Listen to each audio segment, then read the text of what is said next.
Hey guys, I hope everyone's doing awesome. So we're gonna get into it. I'm gonna go to another screen, and I want to go into probiotics. So it's a big term that we've all heard of. It's something that I personally feel like is a buzzword now, and for good reason. It's a good deal. So we have bacteria all in our body, and basically near or in most cells. Our mitochondria is a bacteria. It's a very old bacteria that lives in our cells and it helps us.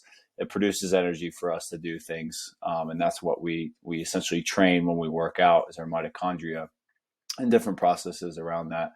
So, anyways, our gut flora or our gut bacteria is a big deal. That's another buzzword. We have trillions of gut bacteria in there, and for every human cell that we have about 10 times as many bacterial cells. So we actually have more bacterial cells inside of us than our own human cell. So just interesting things. Our gut also produces 90% of our serotonin. Serotonin is um, a neurochemical a neurotransmitter that is associated with happiness or enjoying things.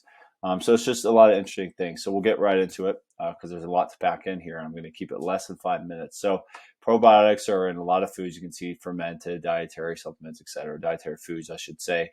And you can look anywhere and you can find out all these products that have them. But a lot are better than others, I'll say. Especially that's what happens when a fad happens. But we know that they could play a huge role inside of us. What I do personally, I love Greek yogurt, and I just wanted to look this up. Greek yogurt usually has 2 to 4 different types of specific probiotics that are very beneficial for our gut flora, meaning we have a ton of different types of bacteria in our gut. A lot of people say good and bad. That's a very simple and effective way of looking at it.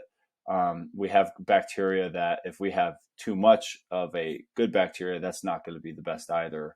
But if we have too much of bacteria that feeds on certain types of foods, like white flour, white milk, that's for me personally. I don't really process that well. Just things that like sugar, bacteria feed off of that, and those are the types of bacteria that you don't really want to proliferate in your gut because they essentially create a lot of waste, and then that waste turns into toxins, and then our body is constantly working hard to get rid of those toxins, and it's not working hard on keeping us not being sick or keeping us healthy and having energy because all of our energy is being used to get rid of those toxins, and then we just keep feeding it more and more and more. That's a whole nother story, but I like Greek yogurt, and me personally, I usually do full fat yogurt, meaning like not the low fat or not the non-fat. For me personally, I prefer that because it's more, for lack of a better word, real. If you got yogurt out of a cow or a goat, I've had goat yogurt in the past. That one has really felt good for me.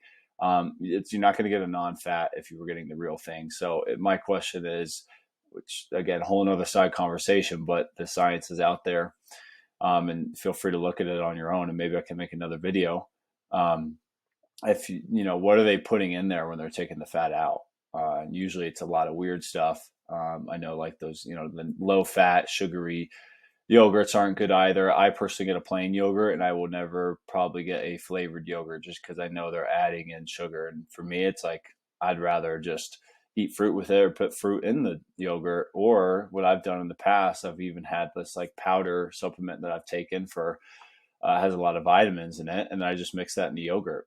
Another cool thing, Dr. David Sinclair from Harvard Medical School, he's basically the anti-aging leader for sure. He's 55 years old, has a 35-year-old chronological age, or excuse me, biological age. So he's younger because he takes care of himself. He mixes in resveratrol, which is that molecule in wine that is associated with longevity. He mixes that in his yogurt. So you can mix things in your yogurt too, especially things that work well with a fat delivery system. But essentially, without getting too much into the weeds here, I love Greek yogurt. I love getting the probiotics in my diet to reestablish good gut health and feel good. And gut health basically takes care of so many things that we don't even know it does yet. But it can take care of actually having a healthy, sustainable environment inside of you and feeling good and feeling more energized throughout the day.